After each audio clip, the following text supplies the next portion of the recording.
Hello everyone! Welcome back to my channel, or welcome if you guys are new. If you guys are new, my name's Liz.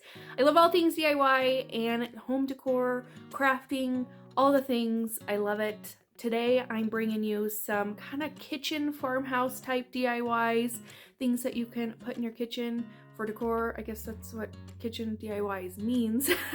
But if you guys want to see what I made, I'm absolutely obsessed with these projects. They're super fun, super easy, and I hope that you guys love them just as much as I do. So without further ado, let's go ahead and jump into the first DIY. So today's DIYs are really simple and easy. If you love to craft but don't have a whole lot of time, these kinds of DIYs are perfect for you. So for this one, I'm going to grab one of these wood hanging decor wood pieces that you can get from the Dollar Tree. This is the larger version that they have. They have a couple different sizes, but this is the biggest one. I'm just going to take one of those, cut that twine hanger off, and then I'm going to take some wood filler and fill in those holes at the top of that sign.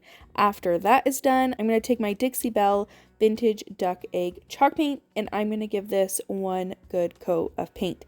So you'll see me kind of pour some of this paint on using a squeeze bottle. I decided to buy some of these off of Amazon. I'll link them down below because for a lot of the chalk paint, it's not in the squeezy bottle. I personally like it in the squeezy bottle better. Is that the right term for it? That's what I'm going to call it. But that's just, it's just easier for me than like unscrewing the lid and it gets all messy. And so anyways, I put some of the paint in there. It's working out for me. If you're like me, I'll leave those linked in my description box. Like I said, I got them off Amazon and they're working pretty great. Once that is all dry, I'm going to take this COUTURE Cook, Eat, Clean, Repeat transfer. I am going to do the Cook, Eat, Repeat because who has time for cleaning? Not me. So all I'm going to do, I'm going to cut my transfer apart and I'm going to center it onto my sign.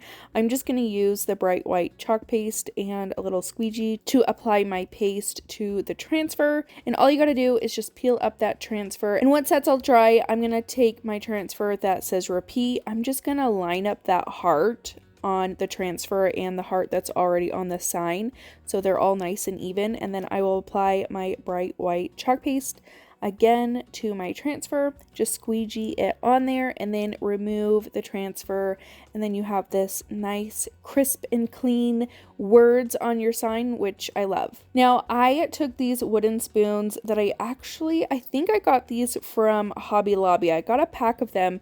Somehow I missed recording me actually gluing them onto the sign. So I took 2 of those and then I used my Gorilla Gel super glue to adhere them to my sign. I just used 2 and kind of pointed the ends together. Now to finish the sign off, I'm going to take some twine on both sides of my sign and I just wrap it around about 3 times, tie it in the back, add a little bit of hot glue to secure it and keep it in place. So I just do that on either side of my sign and that's all you got to do for this one. I thought this turned out super cute. It's really easy. This literally took me maybe 10 minutes tops to make this DIY. So quick and easy kitchen decor craft that I just think turned out super cute. And it's currently sitting in my kitchen on my counter and it's adorable.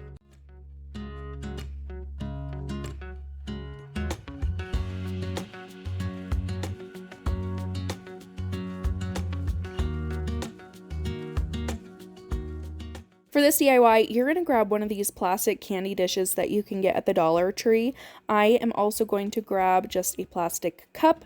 You're going to need some paint, some baking soda, and then I just wanted my texture of paint to be a little bit more gritty, so I'm going to take some sand that I got from Michael's.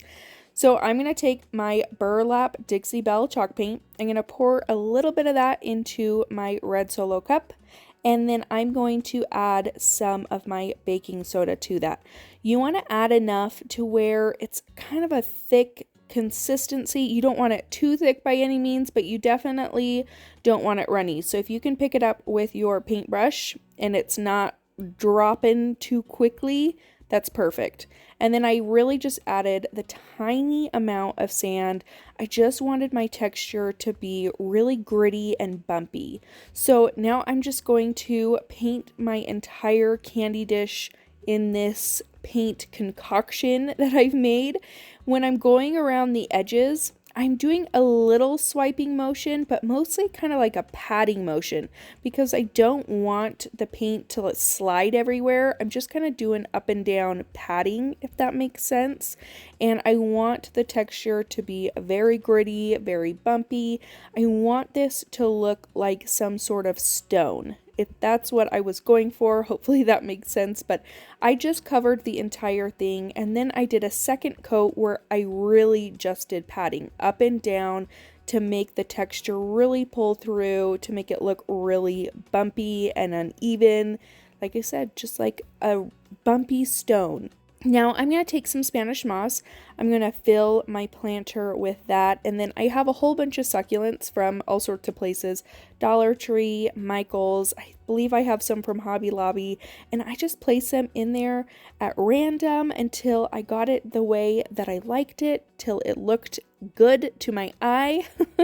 And then that's it. That's all you got to do for this. Set it on your counter next to your other home decor, and I think this looks so cute.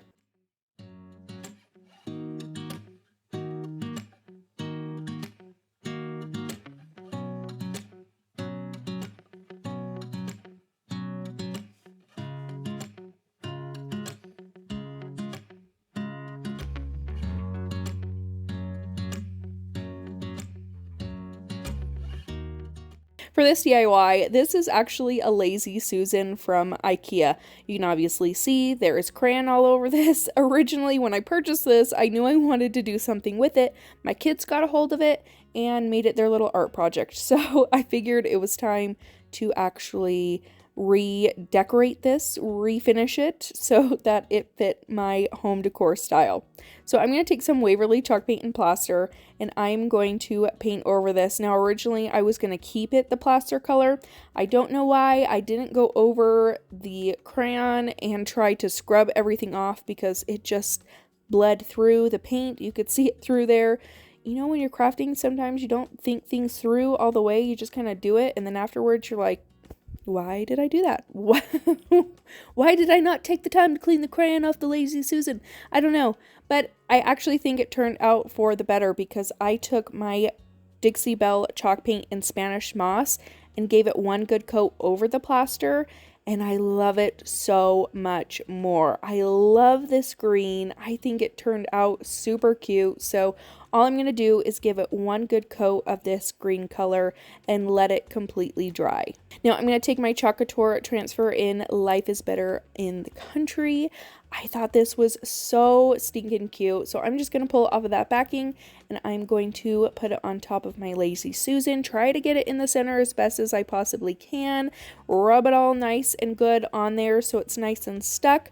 And then I'm going to go in with a couple different colors of chalk paste. I'm going to use the color Sage, which is this really pretty green. It pairs so well with the Dixie Belle Spanish Moss. I just thought those two looked really cute together. Now, I don't want this to dry to my transfer, so as soon as I'm done applying the paste, I'm going to lift that transfer up, hit it with some heat, make sure it's all nice and dry, and then I'll lay the transfer back down and repress around those edges of the words that kind of lifted up so they're all nice and stuck on the Lazy Susan. And then for all the words, I used my chalk paste in bright white.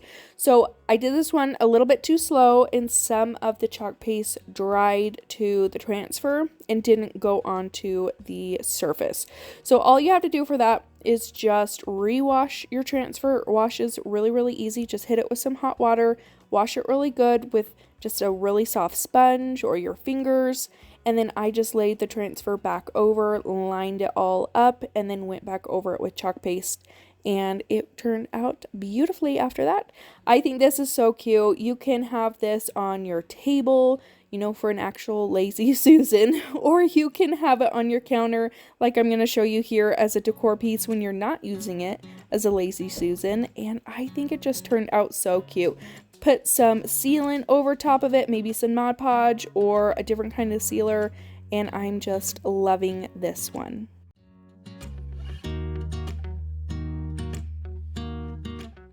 And that's it for today's video. Let me know what your favorite project was in the comments down below.